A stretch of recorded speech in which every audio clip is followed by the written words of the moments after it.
What's up, everybody? Unrested back again. I'm a day late on doing one of these little rambles because my little youngest son was sick yesterday. Had to call off on my work schedule and go ahead and stay home for the little guy.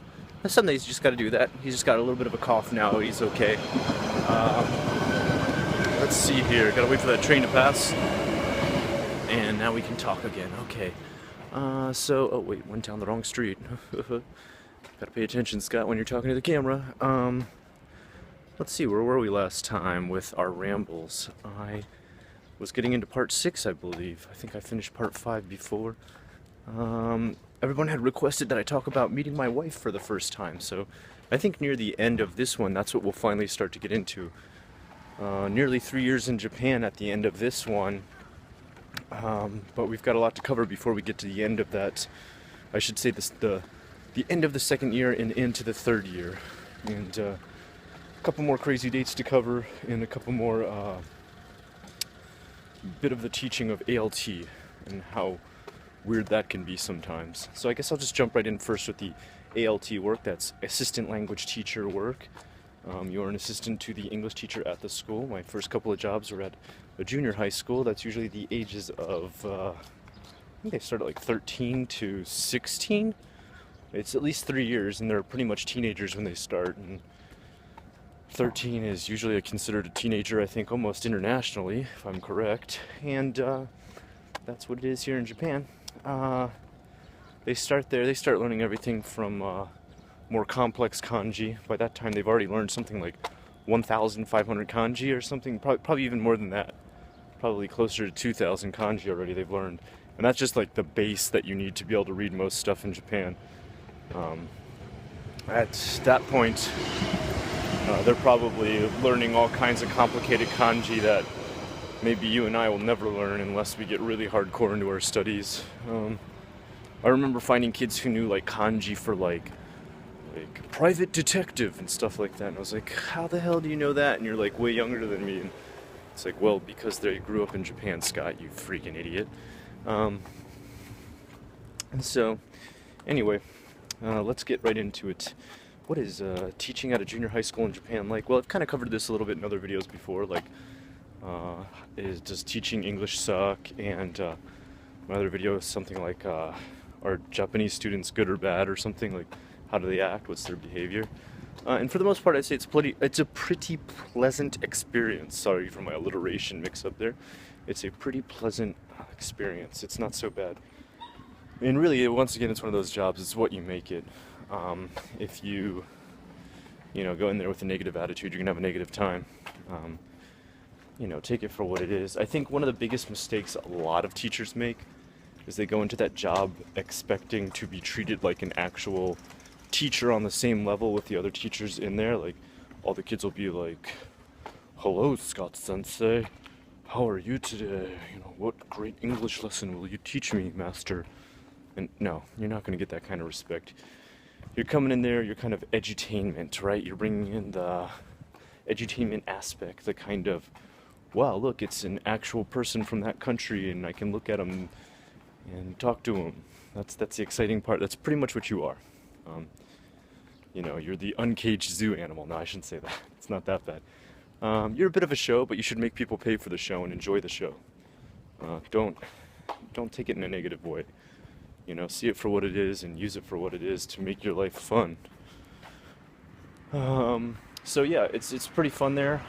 You get kind of a weird status when you go to these schools. These are public high schools, or public junior high schools. Not really too different. Both of them are not really too different. Just older kids at the high school course.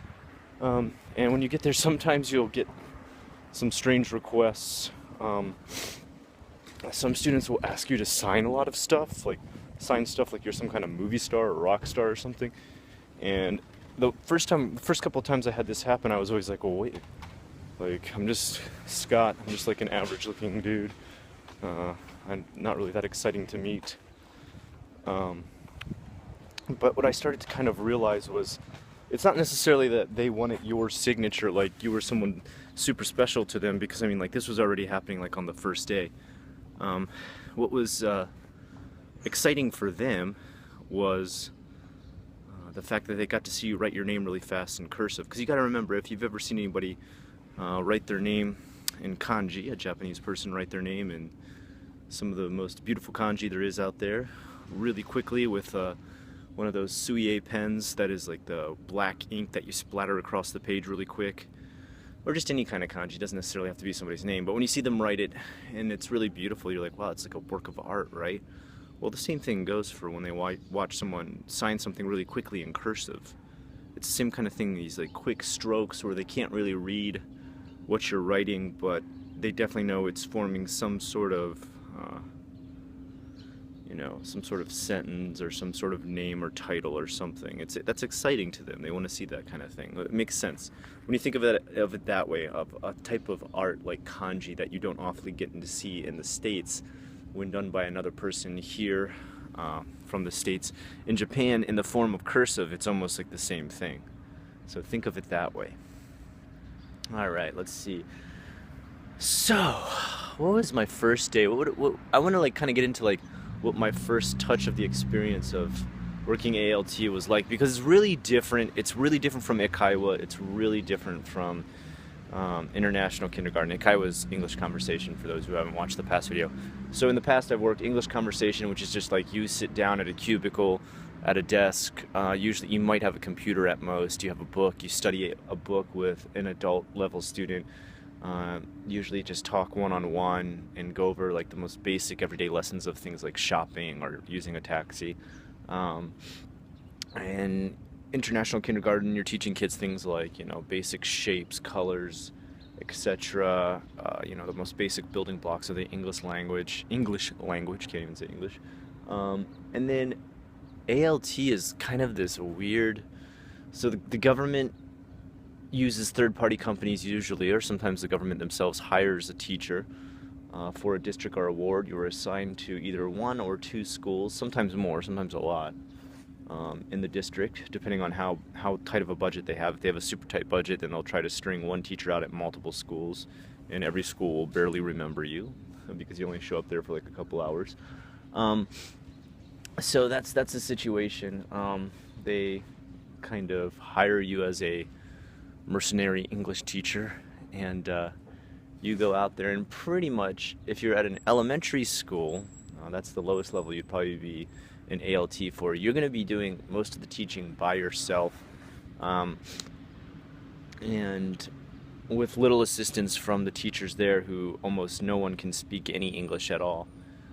You'll be given a book called Hi Friends, but it used to be called Eigo Note, and it's the same at every school. It's a government book. It's a government-made book by the Education Board English department, who decided on what things to teach, and they are just totally useless because it's Japanese people who can't really speak much English to begin with, choosing what English they think kids in school should learn, and so it's just not very useful English. And plus also the English that they're selecting is like English that was popular when they were a kid in school, and these people are like 50, 60 years old, so the English is 50 or 60 years old. No one talks like that anymore.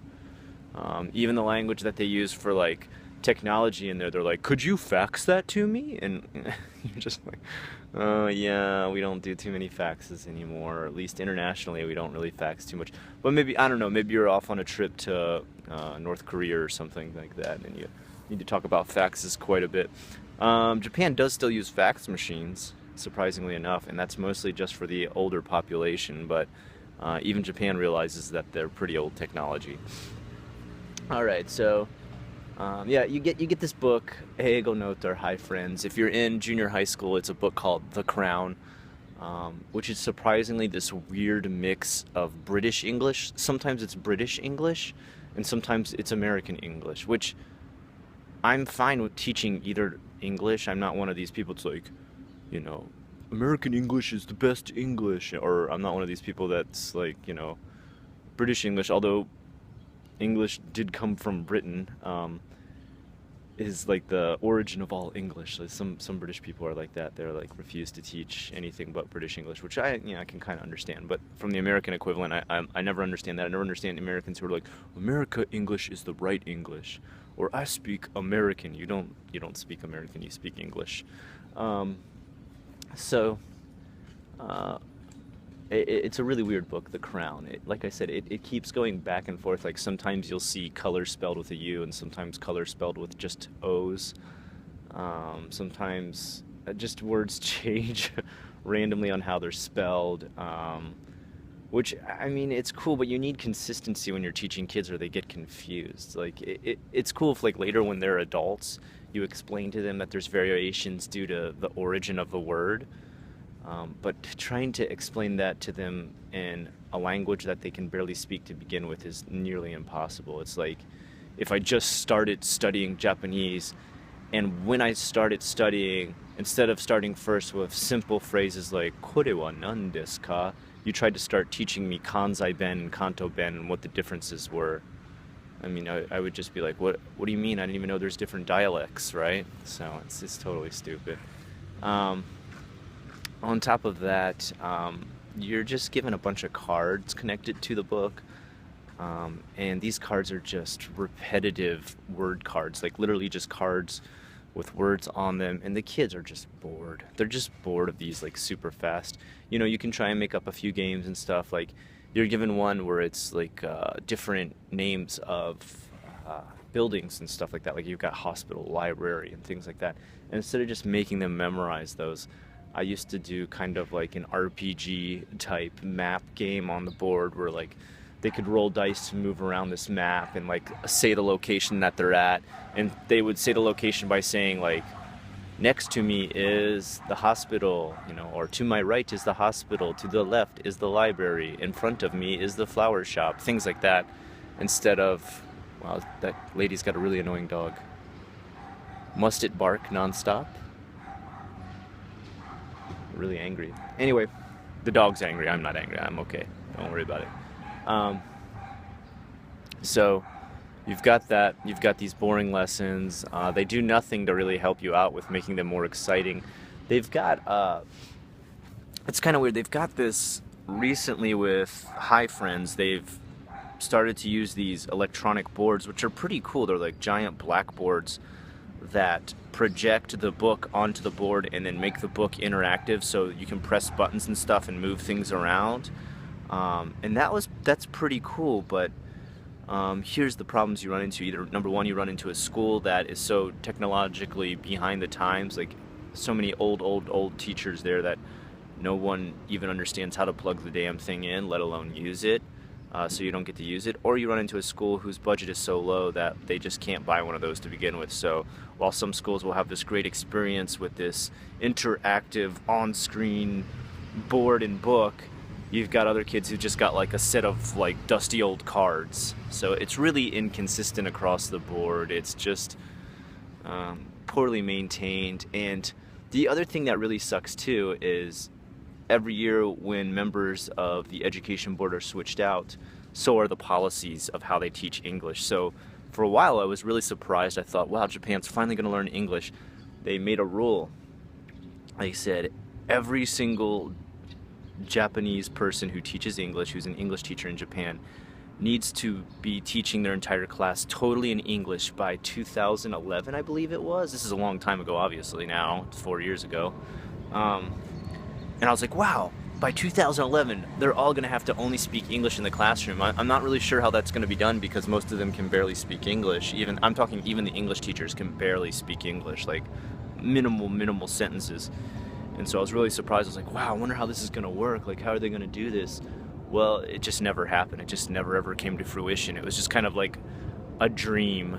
And once the members switched out, the next ones came in and they're like, what? They said what? They're going to make them teach in English? Oh yeah, that's impossible. Forget that. And they just changed it. They just stopped it. That was it. It was over.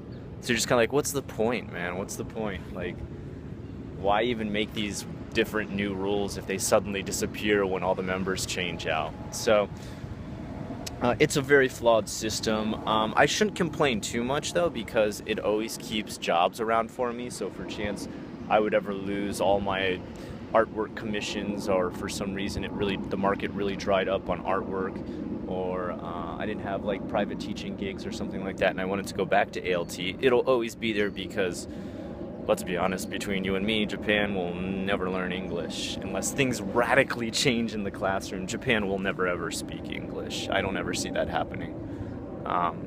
You know, if someone in the comments below has some sort of theory on how they will eventually see English become more well spoken in Japan, please let me know. Please tell me you see something of that in the future. If you do, if you know some sort of secret plan going on that I don't know about, you know, please comment. But as far as I know, as far as everything I've seen, as far as every school I've been in and teacher I've taught alongside with and student I've, you know, listened to them give English speeches and stuff like that, or study with them, Japan will never speak English. They'll always have like a handful of like medium level English speakers, and maybe a super rare one or two people who can, you know, speak native level English. It's just really rare. I'm not saying in the whole country, I'm saying like within areas, that's usually what you've got, like a handful of medium level speakers and just one or two people who can speak on a native level. Anyway, but like I said, can't complain. I'll always have a job. I'll always be able to teach English here no matter what happens with any other career I work. So at least it's job stability, right? Let's see. So let's jump into some dating stuff before I jump back into some ALT stories. So during this time, I dated a few more girls, but again, like I said, I'm not going to tell you the most normal dates. I had a lot of normal, everyday dates with nice girls, polite, well-mannered, and things just didn't work out, of course. Just, you know, went our separate ways, went on a couple dates, and, you know, nothing really took, so we went our separate ways happily. But those are the dates you don't want to hear about, because I've already explained the whole story of those in that very short sentence.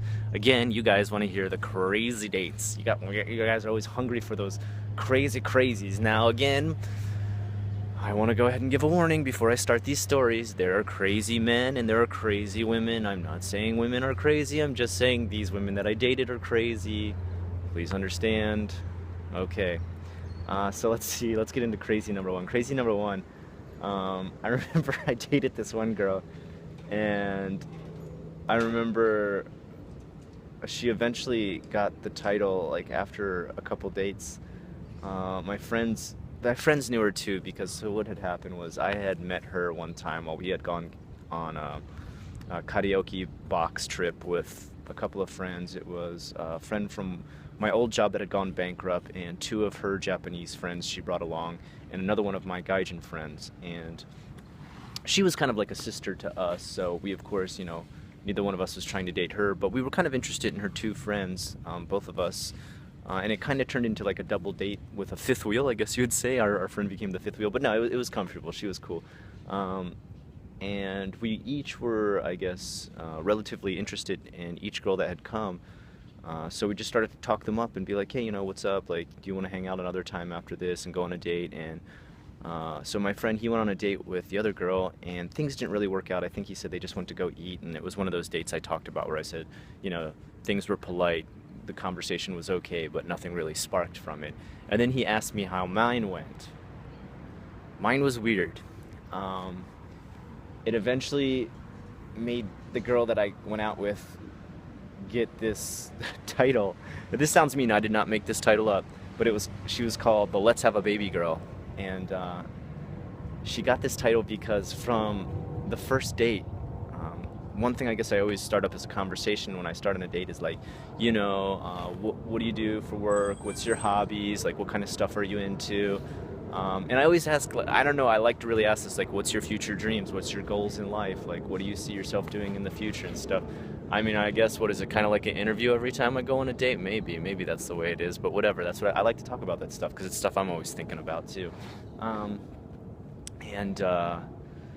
remember she was like, I think I'd like to have a baby with you. And I was like, what do you mean, like with me? Like, I thought she was just like pulling my leg, like joking with me on the first date already. I was like, that's pretty funny, man. She's got a crazy sense of humor. That's pretty good. I was like, oh, you want to have a baby with me? And she was like, yeah. I think for my future, I'd like to have a baby with you. And I'd be like, oh, okay, all right. I mean, you know, right here would be pretty crazy because I think we were like eating at the time. I was like, we can't really try and have a baby right here. Like I just played along with it. Like I thought it was just a joke. I was like, well, we can't really have a baby right here because we're eating right now. And she laughed and she thought that was funny. Um, but then when we got back to my apartment and we're hanging out, she was like, let's have a baby. And I was like, wait, what? Like, I thought this joke was done. Right? Right. I'm like, I'm looking to the camera that's not there in my apartment, like, are you guys hearing this? Um, and I'm just kind of like, what is she talking? Is she like still going with this joke? Like, is this one of these people that like, does a pickup from an old joke and brings it back to, unearth how funny it is? Because right now I'm not finding it so funny. And she's like, no, I'm serious, let's have a baby. So like, right then and there, it's like the first date, she's trying to get intimate and stuff, and I'm like, whoa. Like, we can do all that kind of stuff, we can get intimate, that's cool, but I'm definitely not interested in having a baby on the first date. I'm just gonna be honest with you, like, that's a bit too fast for me. She's like, but I want to have a baby. And like her face like never wavered, like it never like cracked a smile or like, you know, stopped this like serious, motivated, like intense look on me, like, I want to have a baby, like. And I was just like, whoa, we gotta like reel it back in, man, we gotta take it back a notch. So I was like, oh, okay, well, and luckily we had gone out to eat lunch, and it was in the middle of the day, and when we'd gotten back to my apartment, it was still like early, it was still like 4 p.m. only, it wasn't like nighttime yet. So I was like, well, you know what, like, at 6 o'clock I got a private lesson, and I had a private lesson. I was like, so I gotta start like preparing and everything, like, I know your friend was coming to pick you up at 5 o'clock, so I was gonna walk you to there. Did you want to head back to the train station? She's like, oh, I guess you're right. So luckily I got myself out of that one because of my private lesson. That's just a tip for all you girls and guys out there. If you're ever in an uncomfortable situation in Japan, whether it be a girl or a guy that you're with, and you're a gaijin, private lessons can get you out of them. So you can always say, I've got a private lesson. Uh-oh, I've got a private lesson in an hour. Oh my goodness, I gotta start preparing. Because private lessons are just lessons that you arrange at any time during the day. And you can totally just pretend like you forgot that you set one up, or like that you need to start preparing the lesson for the person. It's gotten me out of a lot of like weird situations. So yeah, yeah. So I walked her to a train station. I was like, all right, that's cool. Like, not interested in getting intimate. If let's have a baby girl obviously made her goals very well known. And I dropped her off at her train, and right away I called my friend up. I'm like, dude, man, when she was over here, she was just like, let's have a baby. And he's like, what do you mean, like, as a joke or something? I'm like, no, she's serious. She's like, let's have a baby. And he's like, nah, man, you're just messing with me. No girls like that intense that like they'd constantly be like, let's have a baby. And I'm like, maybe you're right. Maybe she was still fucking with me and I just wasn't getting the joke anymore. But I mean, mind you, it was like in English and stuff. Like, she wasn't like trying to translate this and me just messing up the Japanese in my mind. Her English was minimal at best, but nonetheless, she could get that sentence. She had memorized that sentence. So later she would send me a text like, hey, we should meet up again. And I was like, oh, why, what did you want to do? Do you want to hang out or something? She's like, no, I want to have a baby. And I'm just like, oh my God, this is like for real serious, like, right? Like, so I showed my friend the text. Like, I was like, dude, see, look, man, I'm serious, man. Look, she sent me this. He's like, damn, that's pretty crazy. Like, so he talked to our friend who we had been with during the time we had gone to karaoke, and her friend too, which he had gone on one date with. It hadn't worked out, but they were still friends. And he was like, so she keeps sending him messages and like talking to him about having a baby, and they're like, oh yeah, that's Akiko. Akiko really wants to have a baby. And I was just like, my friend and I are just like, well, that's cool and all, like, it's okay to have babies, but like, maybe wait until like date number 2 at least. Maybe not the first date is the best idea to start asking that. And they're like, yeah, well, we just call her, let's have a baby Akiko. Like, she just asks every boyfriend she goes out with to have a baby because she really wants to have a baby before 25. She's like, oh, okay. So maybe you don't know this, but in Japan, like, when you hit 25, oftentimes there's a saying that you become Christmas cake. And Christmas cake is pretty much the equivalent to like Japanese version of fruit cake. It's a cake that you would be given each year by a family member or maybe a close friend or something. And what ends up happening is a lot of people get these cakes, and not everybody likes to eat them. They're not always like the most delicious cake unless they're like really expensive versions. So they usually end up putting it like in their pantry or something, or their closet, and they forget to eat it. And you know, months later they come back and they realize the cake has ruined, and it's still sitting on their shelf, but it's such a nice cake that they feel bad to throw it away. So it's just this cake that keeps sitting on the shelf for ages and ages and ages, and nobody touches it. Um, and a lot of girls say if I don't get pregnant by 25, I become Christmas cake. That's an often said thing in Japan, which I think a girl can wait much longer. Obviously, my wife and I waited way into our 30s before we had two kids, so I don't understand why a girl would be rushed till 25 to have a baby. I mean, don't get me wrong. There's nothing wrong with having a baby. I think actually, isn't it like the best age to have a baby? The healthiest age is like 22 for a woman. So I can understand where some women might point out that time in their life to want to have a kid, because I've heard that's one of the healthiest points.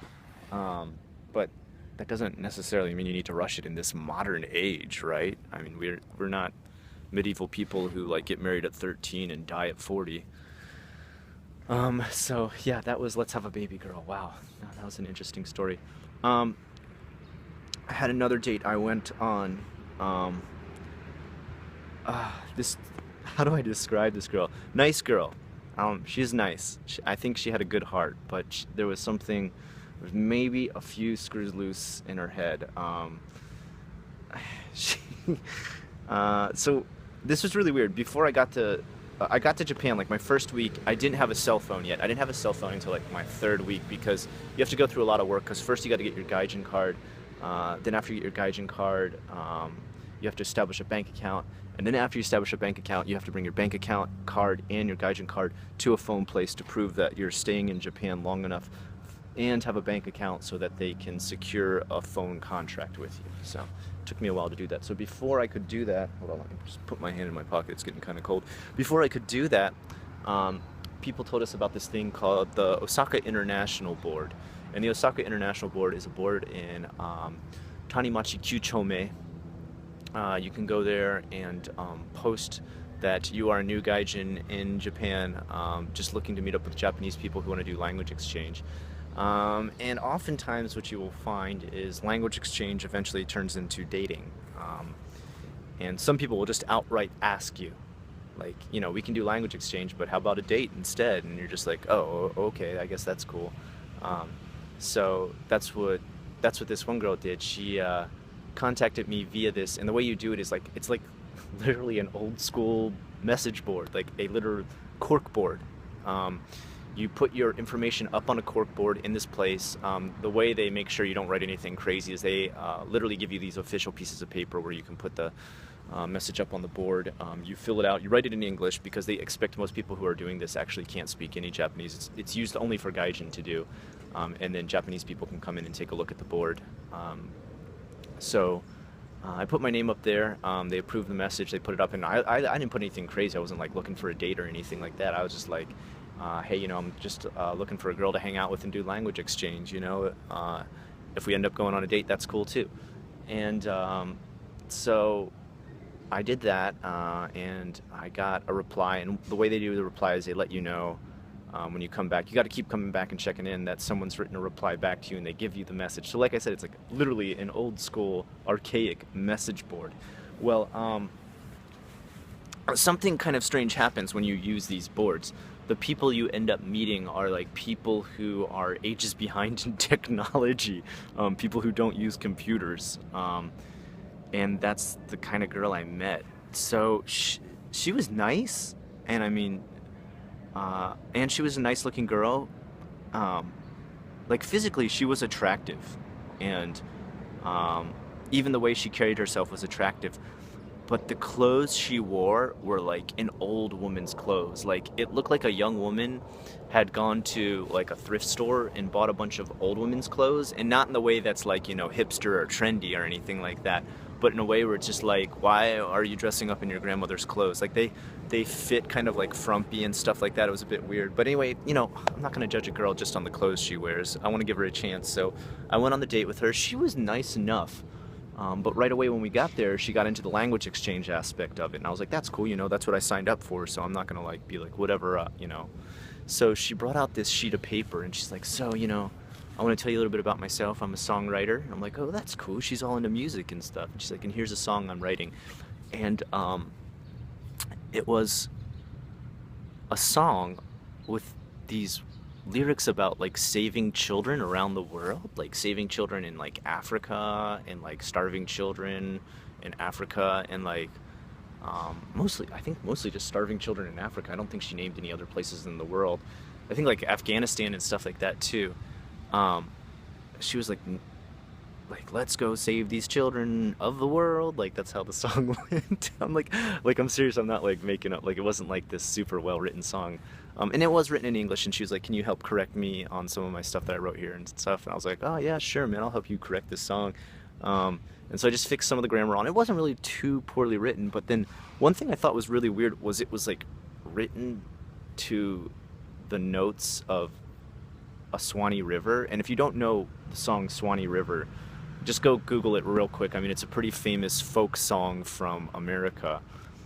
And it's not a song that you would want to turn into a song about saving children. I mean, it's pretty much a song written about an area of Florida, if I'm correct, that the songwriter remembers and talks about enjoying. But I remember the songwriter actually had never been to the Swanee River. He just saw it on a map and thought it sounded cool in a song. But so she had written it to the notes of that song, which I don't know. It kind of reminded me of Country Road, like, you know, that one anime. Which anime is that?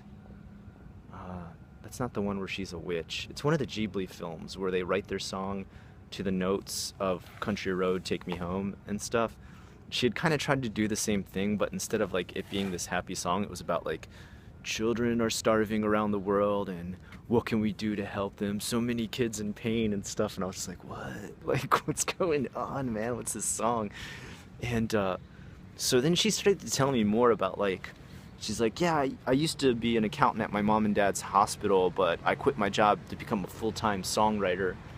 And she was like, so now that's what I'm going to do with my life. And I was like, oh, so like, do you have like an album and stuff out and things, or like you play an instrument? She's like, no, I don't play any instruments, and I don't have any albums out yet. You know, I'm just starting to learn about music. I'm like, oh, okay. And she's like, yeah, and so I had a kind of a question to ask you. And I was like, sure, what's up? And she's like, so do you know the band U2, right, with Bono and stuff? And I was like, yeah, I've heard of them before. I don't really listen to them much these days. My dad's got the Joshua Tree. My dad's got that album. And she's like, great.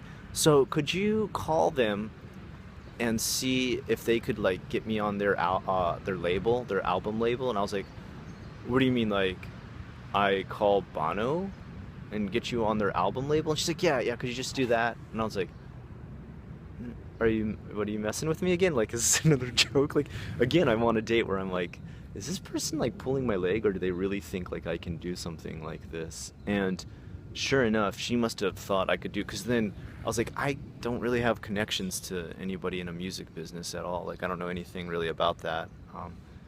You know, I've been in bands, but we never really got very big or very popular, or really even had like, you know, anything but an indie label behind us.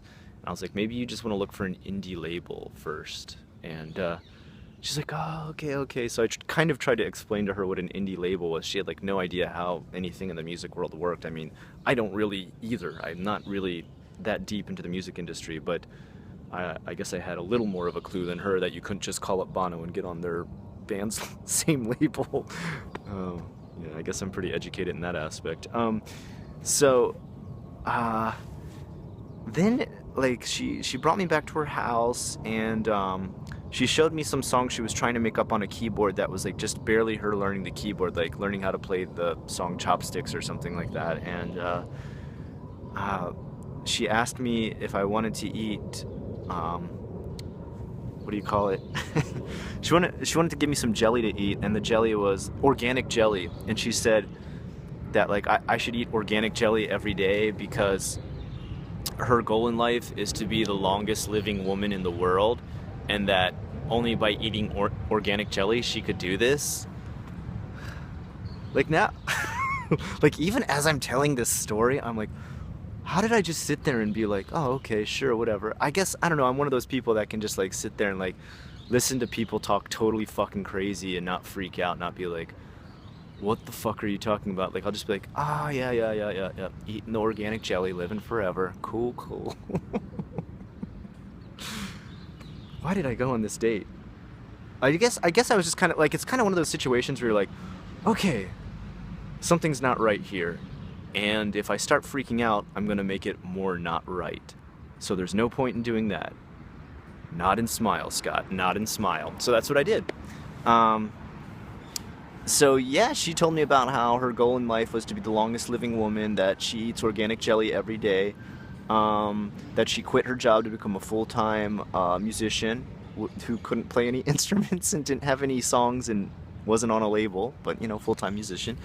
Um, and you know, this girl was like, I say girl, but she was 32 years old, so I was kind of surprised she had made this career switch at that point in her life. It seems like being an accountant at a hospital is a little more secure than trying to become a musician with no instrument talent.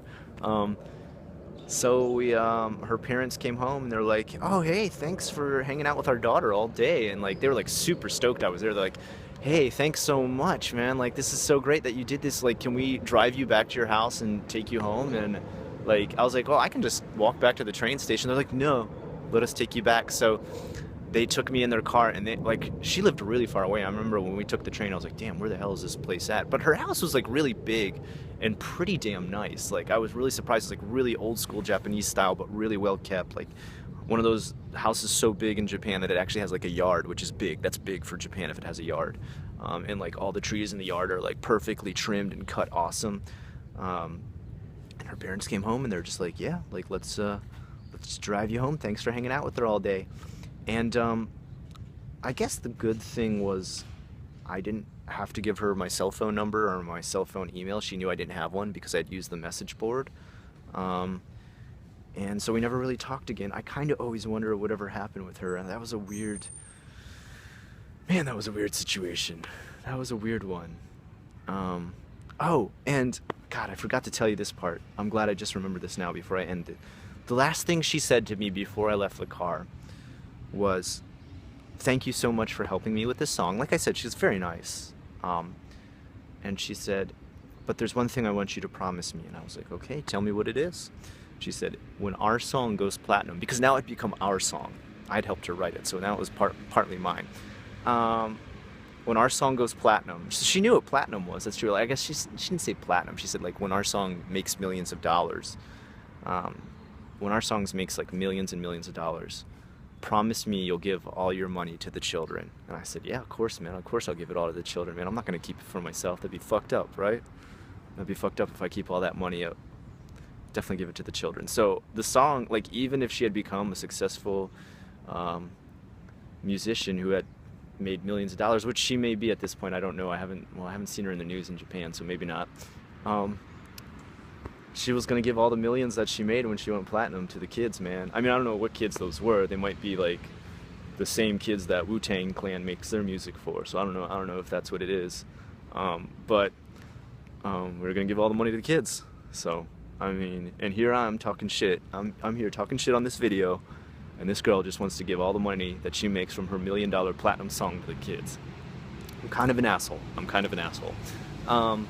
So anyway, yeah, 2 pretty crazy dates. Oh, that last one was a pretty good story, wasn't it, man? I gotta remember to tell these more often when I'm just hanging out with people. Okay, so I guess this is going on longer than I thought, almost into 40 minutes now. I'll continue on with ALT work in my next video because I feel like if I start back into ALT work now, sorry I didn't get into meeting my wife in this one. I apologize. I'll try to get into that in the next one. Sorry, but let's have a baby girl and let's give all the money to the children girl took up too much of my time. Well, I hope you enjoyed those stories today. If you did, please like, comment, and subscribe.